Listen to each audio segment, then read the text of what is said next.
রাজশাহী বিভাগের নওগাঁ জেলায় মহাদেবপুর থানায় তাতারপুর গ্রামে রুজ্জং নামে একজন তরুণ ব্যবসায়ী কয়েকদিন আগে কলার একটা ছোট্ট বাগান দেয়া আছে বড় গুটিবুটি। তার এই ছোট বাগানটা আজ অনেক বড় বাগানে পরিণত হয়েছেন। চলেন আমরা তার সম্পর্কে কিছু জেনে আসি। এই কলা বিক্রি করে চলে তার সংসার এবং কলা বিক্রি করে করেছেন 3 তলা ইটের ভবন।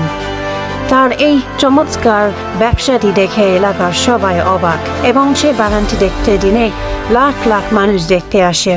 মোহাম্মদ উজ্জ্বল ব্যবসায়ী, তার কাছ থেকেই আমরা শুনবো যে তার সফলতার এই গল্পটি, সে কিভাবে একটা কলার বাগান করে এত দূর চলে আসতে পারে।